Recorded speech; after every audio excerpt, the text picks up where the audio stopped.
En Allemagne, environ 1,8 million de personnes souffrent de pharmacodépendance. J'ai récupéré mon médicament. Sans ça, je ne peux pas vivre. Je suis dépendant. Qu'il s'agisse d'anxiolytiques puissants pour traiter les crises d'angoisse ou d'antalgiques contre les migraines persistantes, de nombreux médicaments peuvent créer une accoutumance, même après une courte période de consommation. C'est une addiction. Je ne m'étais pas rendu compte que j'étais accro à ces cachets. Comment sortir de ce cercle vicieux ?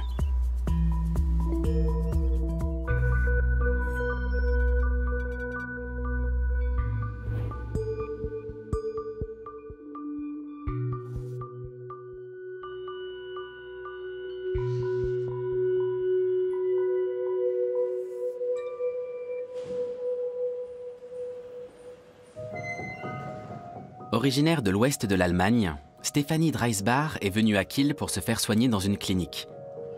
Comme elle, la plupart de ses patients souffrent de migraines, une pathologie chronique incurable qui touche principalement les femmes. Avec cette maladie, la prise de médicaments contre la douleur est une réalité quotidienne. Les maux de tête de Stéphanie ont commencé à la puberté et se sont intensifiés au cours de sa carrière de conseillère professionnelle. Après les premiers signes avant-coureurs, quand la migraine s'installe, pour moi c'est toujours sur la partie gauche du front, j'ai le réflexe de prendre un triptan. Ensuite, au bout d'une demi-heure, je sens que la douleur s'estompe. C'est une sensation tellement agréable. Dans le pire des cas, le triptan agit pendant 12 heures et la migraine revient. Alors, j'en reprends un et la douleur disparaît à nouveau au bout de 30 minutes. Ça peut durer comme ça pendant 3 jours, parfois seulement 24 heures, mais c'est rare. Il arrive que ça traîne toute une semaine et que je prenne des triptans 7 jours d'affilée. Sinon, je ne tiens pas le coup. Mais petit à petit, leur efficacité a diminué.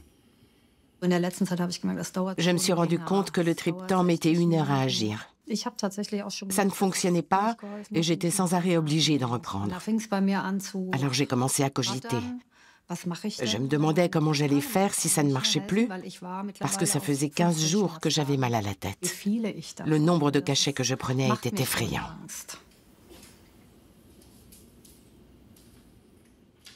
Stéphanie avait beau augmenter la dose de médicaments, les douleurs s'amplifiaient. Pour sortir de la dépendance, elle doit interrompre son traitement pendant plusieurs semaines sous la supervision du docteur Karl Goebbel. Est-ce que les symptômes ont évolué ces derniers mois? Est-ce que la fréquence et l'intensité ont changé? Ou bien ils sont restés constants? J'ai l'impression que les crises sont plus fortes. D'accord. Et aussi plus fréquentes. Surtout ces 2 dernières années. Je vois. À partir d'un certain seuil, qui correspond à une prise de triptan sur environ 10 jours par mois, l'organisme commence à devenir plus sensible à la douleur. Alors on doit en prendre toujours plus, et on tombe dans un engrenage dont on va avoir du mal à sortir. La bonne nouvelle, c'est que cette sensibilité accrue à la douleur se traite facilement, en arrêtant l'usage de substances pendant au moins 2 ou 3 semaines. J'avoue que j'ai quelques inquiétudes. Je suis persuadé que dans 15 jours, vous reviendrez me voir et vous me direz que ça valait le coup, parce que vous ressentirez déjà les premiers effets. Je vous laisse vous installer.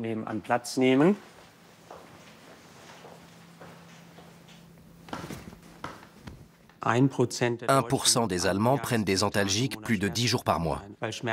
Certains sont disponibles sans ordonnance et la plupart des patients ne reçoivent pas d'explication de la part de leur pharmacien ou de leur médecin. Ils arrivent ici avec des migraines qui durent depuis plusieurs jours et ils sont souvent surpris de devoir arrêter leur traitement. Par la suite, les patients sont autorisés à recommencer les antalgiques à raison de 10 jours par mois maximum. Bonjour. On va commencer par les exercices de respiration. À 57 ans, Stéphanie veut se débarrasser de son addiction aux médicaments. Venir dans cette clinique n'a pas été une décision facile. Je ne suis pas chez moi. Je suis toute seule, je ne connais personne. Il a fallu que je me fasse un peu violence, mais je n'avais plus le choix si je voulais sortir de ce cercle vicieux.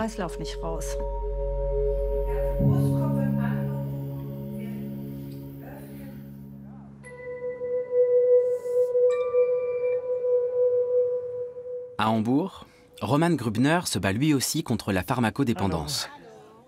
Atteint d'hypocondrie sévère, cet homme de 45 ans est envahi par la peur de mourir au moindre symptôme de maladie. Il a donc recours à de puissants anxiolytiques. Il vous faut un reçu? Non, merci. D'accord, bon après-midi. Au revoir. Au revoir. Roman est en arrêt maladie depuis 2 ans et demi. Avant cela, il a mené une brillante carrière de chanteur, d'abord à l'opéra, puis au théâtre, et enfin sur des bateaux de croisière. Ça a dégénéré il y a 2 ans et demi, pendant une croisière. Je me suis retrouvé confronté au Covid. Mon supérieur avait été contaminé et on était proches. On avait bu dans le même verre. Il venait parfois dans ma chambre. Alors j'ai dû m'enfermer dans ma cabine. Ça a été très dur pour moi. J'ai commencé à avoir des troubles anxieux. Mon compagnon, qui était venu avec moi, a pu m'aider en me donnant du Tavor. Le médecin du bateau m'a aussi prescrit un somnifère puissant. À ça, j'ai rajouté l'alcool pour reprendre la main sur mon état, parce que j'avais complètement perdu le contrôle. Se replonger dans cet épisode de son passé est douloureux pour Roman.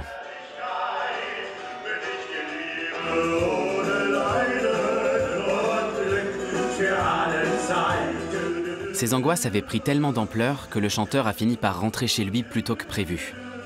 Mais la peur ne l'a pas quitté, et sa généraliste lui a prescrit un autre médicament.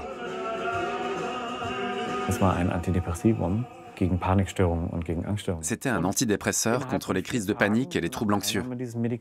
Au bout de 4 jours de traitement, j'avais envie de me tailler les veines. Les pensées suicidaires font partie des effets indésirables. Ça me paraît complètement absurde. Comment c'est possible qu'un médicament qui est censé m'aider puisse aggraver ma situation et me donner envie de mettre fin à mes jours?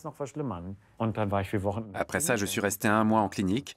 Ça s'est bien passé et je suis rentré chez moi. Puis j'ai été rattrapé par le quotidien et je suis retourné à la clinique. Ça fait 2 ans que ça dure et la seule chose qui marche, c'est le Tavor. Viens là. Les benzodiazépines contiennent des agents tranquillisants qui atténuent les émotions de manière générale. Le médicament supprime la peur en quelque sorte. Alors on n'a pas envie d'arrêter, parce que sinon la peur revient et elle est encore plus forte. Au fil des mois, on se met à en prendre toujours un peu plus, mais l'effet reste le même. À ce moment-là, j'ai dit « ça suffit, ça va mal tourner. Il faut que je trouve un moyen de sortir de la dépendance. » Et ça fait 1 an et demi que j'essaye. Roman a déjà été admis plusieurs fois en clinique, sans succès. Lors de son dernier séjour, il avait diminué progressivement la prise d'anxiolytiques. Mais quelques semaines plus tard, des poussées dépressives intenses sont réapparues et Roman a rechuté. Aujourd'hui, il a changé de traitement et tente de réduire le dosage petit à petit.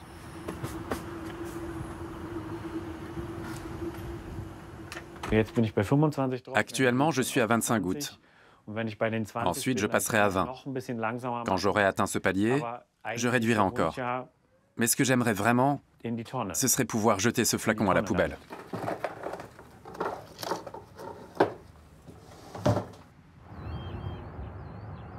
À Arnsberg-Neheim, le service de psychiatrie de la clinique du Horsauerland propose 2 programmes visant à sevrer les patients des somnifères et des anxiolytiques dans un cadre médicalisé.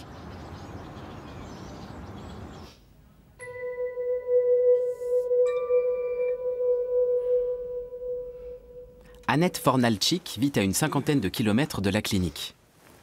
Dépendante aux benzodiazépines, elle suit une cure de désintoxication médicamenteuse. Le docteur Rüdiger Holzbach et son équipe sont spécialisés dans ce type de substance. Bonjour. Bonjour, Madame Fornalczyk. Bonjour. Vous avez de la visite. Alors dites-nous, comment allez-vous? Pour ce qui est de l'arrêt des benzodiazépines, physiquement, ça se passe plutôt bien. Mais psychologiquement, je ressens vraiment le manque. J'ai des moments un peu tristes. Je pense que ma dépendance était plus psychologique que physique. Ce serait peut-être une bonne idée que M. Bloch, qui est juste là, vous fasse une séance d'acupuncture pour apaiser un peu les symptômes du sevrage. Oui, je me sens de nouveau très agitée. Ça vous fera du bien. Bonne journée. Merci.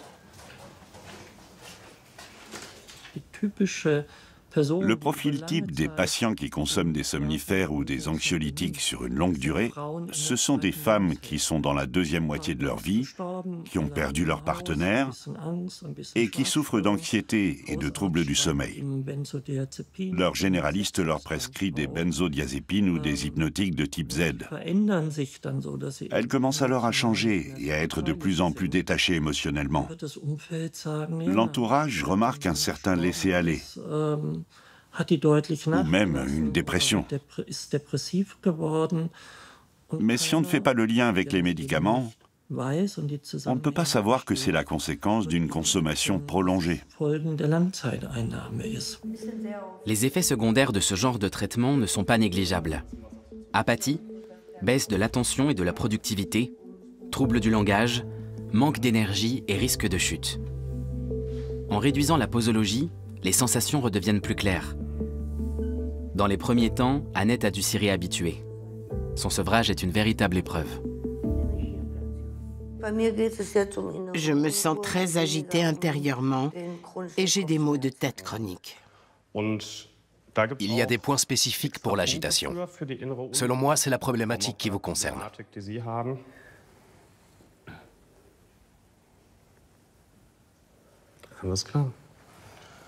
Et voilà. Maintenant, on va laisser les aiguilles pendant une quinzaine de minutes, puis je reviendrai vous voir. Merci. De rien. Annette souffre de dépression depuis plus de 30 ans, à cause de violences qu'elle a subies dans son enfance.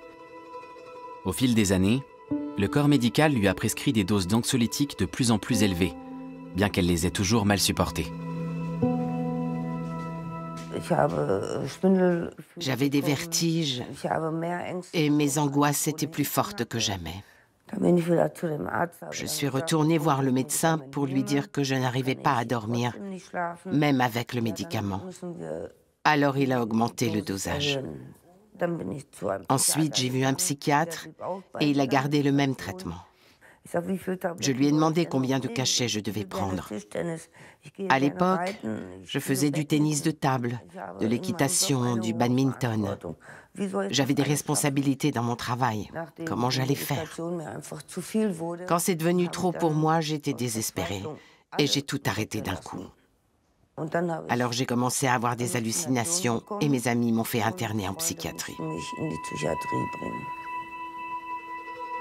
Annette a dû quitter son travail d'assistante juridique et prendre sa retraite à l'âge de 36 ans. Aujourd'hui, à 63 ans, elle veut en finir avec l'addiction. Ce qui est surprenant, d'après les études épidémiologiques, c'est qu'en Allemagne, la pharmacodépendance est presque aussi répandue que l'alcoolisme. La différence, c'est qu'elle est moins visible. La laine n'est pas modifiée, les gens ne se baladent pas avec une bouteille à la main. Alors on ne les voit pas, et ils ne sont pas pris en compte. Qu'on parle de dépendance, d'addiction ou d'effets secondaires, ce qui est important, c'est l'approche du patient. Car quand les problèmes apparaissent, la plupart ne se considèrent pas comme dépendants, parce qu'ils ne font que suivre la prescription du médecin. Annette est tout à fait consciente de son état. Un jour, son mal-être est devenu tel qu'elle n'a plus été en mesure de s'occuper de son chien. C'est le cœur lourd qu'elle a décidé de s'en séparer. Voici ma chienne, Annie. Je l'ai confiée à une famille d'accueil parce que je ne pouvais plus lui apporter ce dont elle avait besoin. C'est très triste, mais c'est par amour que je l'ai fait.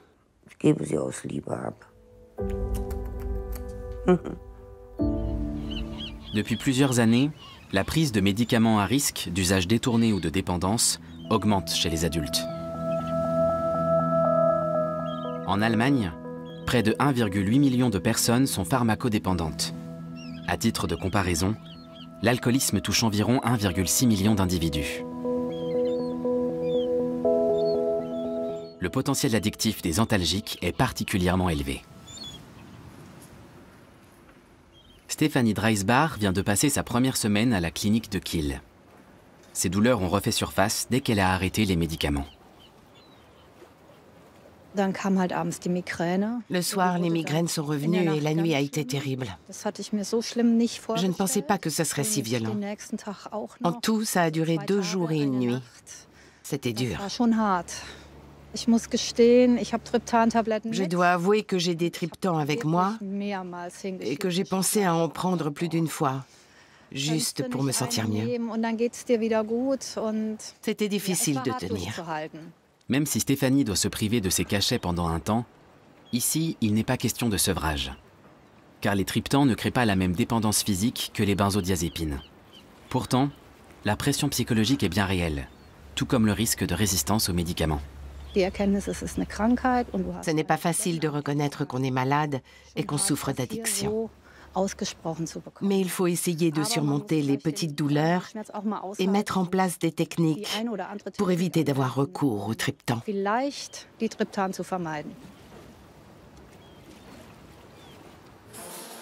Mais cela ne peut se faire sans préparation.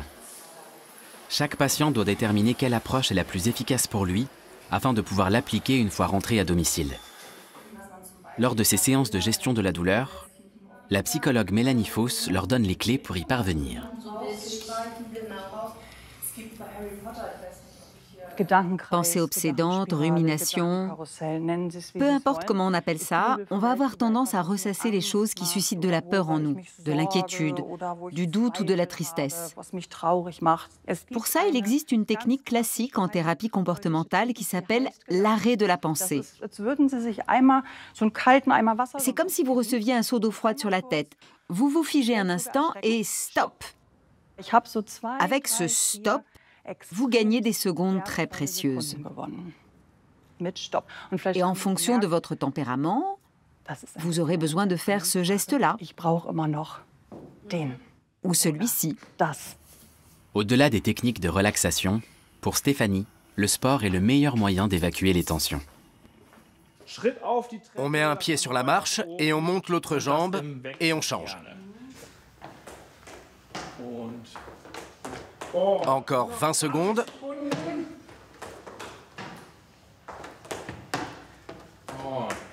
On a bientôt fini la première série. On fait une pause. Bravo, c'était super.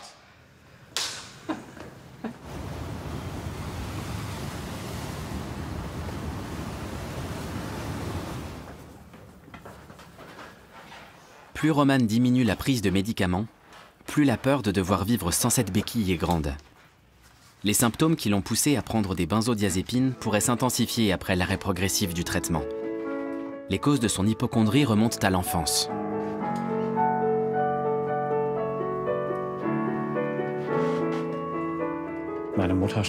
J'ai perdu ma mère quand j'avais 10 ans. Mes 2 grands-mères sont mortes à 5 ans d'intervalle, le jour de mon anniversaire. J'ai vécu 2 décès à cette même date. Alors l'idée que j'étais le prochain sur la liste s'est installée en moi. Et j'ai développé une anxiété sévère. J'avais peur. Roman est marié depuis 4 ans. Son couple aussi pâtit de ces troubles psychologiques.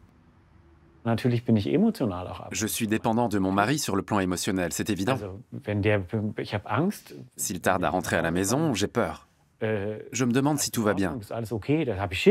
J'ai la trouille, parce que j'en reviens toujours à cette pensée qui m'a accompagné toute ma vie. Je vais perdre les gens à qui je tiens le plus. Ils vont partir, ils vont disparaître. Et ils ne reviendront jamais.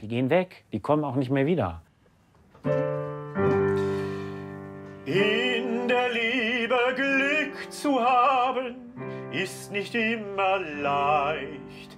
Doch es gibt verschiedene Wege, wie man das erreicht. Roman veut se faire aider.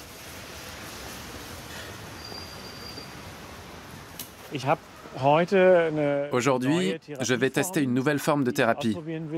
Ça s'appelle le coaching Wing Wave. J'ai hâte de voir comment ça va se passer. Évidemment, je ne m'attends pas à ce que ça règle tous mes problèmes, mais j'espère que ça va améliorer la situation ou me soulager un peu. La méthode Wing Wave consiste à traiter les souvenirs d'événements stressants ou traumatiques avec une intervention minimale. En Europe, environ 10 000 personnes sont formées à cette pratique, développée par la psychologue Cora Besser-Sigmund. Bonjour. Vous préférez qu'on se vouvoie ou qu'on se tutoie? On peut se tutoyer. D'accord. Je peux enlever ma veste? Le vestiaire est là. On va s'asseoir ici. Tu peux laisser ton sac. D'accord. À tout de suite. Parlons de ton addiction aux médicaments. En ce moment, tu essaies de réduire? Oui. Tu as ramené le médicament? Tu peux me le montrer? Je vais le prendre et on va le laisser là. Regarde-le. Tu n'arrives pas à résister. Je te le rends. Là, c'est mieux? C'est fou. C'est fou. Tu vois? Oui. C'est notre test de départ. D'accord. Tout à l'heure, le résultat sera peut-être un peu différent. Le but, ce n'est pas de réussir le test, mais de faire ce qu'on peut. Ici, le cerveau réagit à un déclencheur de stress par une brève chute de tension qui se répercute dans les muscles. C'est ce qui va permettre à la psychologue d'évaluer le niveau de dépendance psychique de Roman et de comprendre d'où vient son hypocondrie. Quel événement est en cause selon toi? La mort de ma mère, je pense. Quelques semaines avant son décès, un médecin de nuit est venu chez nous en urgence. Et tu as compris ce qui se passait? Oui. Le petit garçon que tu étais a ressenti tout un tas d'émotions. Tu étais inquiet, tu as entendu des voix et tu t'es dit que ça devait être grave. Une peur s'est installée en toi. Elle est là en ce moment même, je vois tes larmes monter. On va se concentrer sur tes yeux. Regarde mes doigts et autorise-toi à ressentir cette peur que tu as connue, enfant.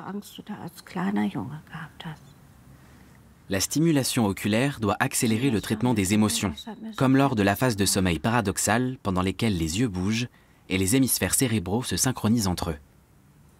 Après cet exercice, le test musculaire prend généralement une autre tournure. On expire. L'expiration est un peu plus longue que l'inspiration. Comment tu te sens? Ça m'a apaisé. Je suis plus calme. Très bien. Le souvenir a été traité.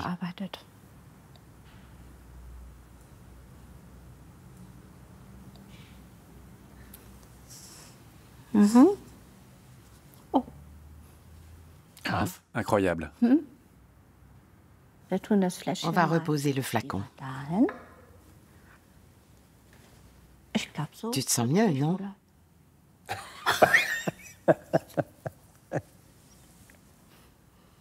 Oui, ça a vraiment fait effet. Ce qu'on vient de faire n'empêche pas que tu vas devoir réduire ton traitement en suivant le protocole recommandé. Bien sûr.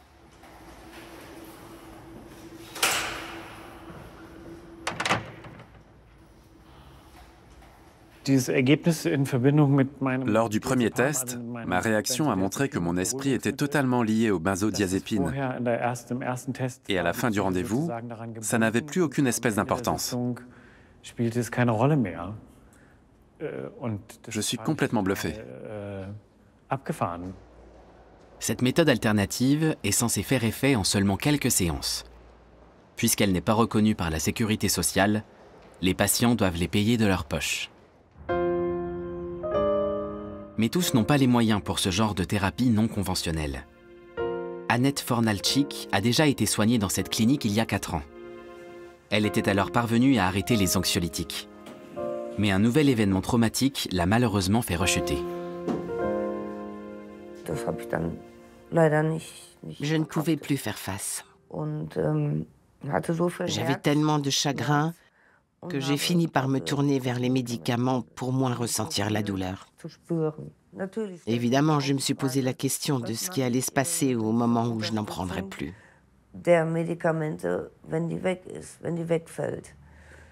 Je veux m'en sortir parce que je sais que j'ai déjà réussi à décrocher et j'ai eu l'impression de revivre.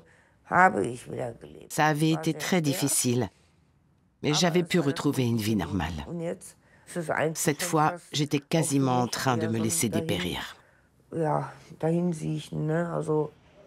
Tous les midis, Annette se voit administrer des gouttes selon une posologie dégressive. Seuls les soignants connaissent la quantité exacte de benzodiazépine qui lui est prescrite. L'objectif est d'éviter que le patient ne panique à l'approche de la fin du traitement. Dommage que je ne sache pas ce qu'il y a dedans. Justement, c'est tout le principe. Eh ouais. À plus tard. Plus le dosage diminuera, plus Annette pourra laisser libre cours à ses émotions, dans la tristesse comme dans la joie. Pour cela, l'assistante sociale Jutta Dernisch est accompagnée d'un chien de thérapie. J'aime les chiens, et je crois qu'ils m'aiment bien eux aussi. Bonne fille, c'est bien. Ce genre de séance me fait beaucoup de bien.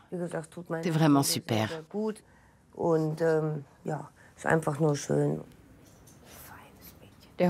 Ma chienne m'aide dans mon travail d'assistante sociale.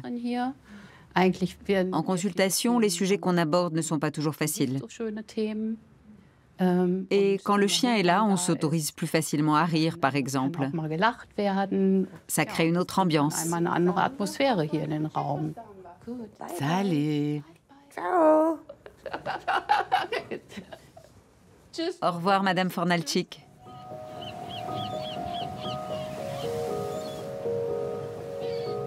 À Kiel, Stéphanie s'est bien acclimatée à la vie de la clinique. L'arrêt des triptans est moins difficile à supporter et elle peut compter sur le soutien des autres patientes. J'ai rapidement créé des liens. J'ai rencontré des filles super. Maintenant, on est un petit groupe et on fait tout ensemble. L'échange avec les autres patients est très précieux. Le séjour de Stéphanie doit durer encore 1 semaine. La psychologue Mélanie Foss va l'aider à déterminer comment appliquer dans son quotidien tout ce qu'elle a appris ici. Quelles sont les pensées qui vous viennent? Je ne parlerai pas de pression, mais plutôt d'incertitude. Je ne sais pas si je vais réussir à tout mettre en place dans ma vie de tous les jours. Que voulez-vous dire? Je ne peux plus être aussi productive qu'avant. Mon entourage attend de moi un certain niveau de performance. Mes journées sont toujours très remplies. Et le soir, je suis frustrée si je n'ai pas réussi à tout faire. À force, je me retrouve à faire plusieurs choses en même temps. Je tape à l'ordinateur en téléphonant, par exemple. Qu'est-ce qui pourrait vous aider à avoir des journées plus calmes et moins chargées? Vous avez une idée? Les techniques de respiration, peut-être. Oui, c'est une idée. Vous pourriez intégrer des petits exercices de relaxation ou de concentration. Quel que soit le médicament, quand ses effets commencent à s'estomper, c'est un premier signal d'alarme. Et lorsque le patient poursuit le traitement, il tombe bien souvent dans un engrenage dont il sera difficile de se défaire. L'eau est glaciale. J'en ai oublié ma migraine l'espace d'un instant. Réussir à se dépasser, c'est déjà très bien.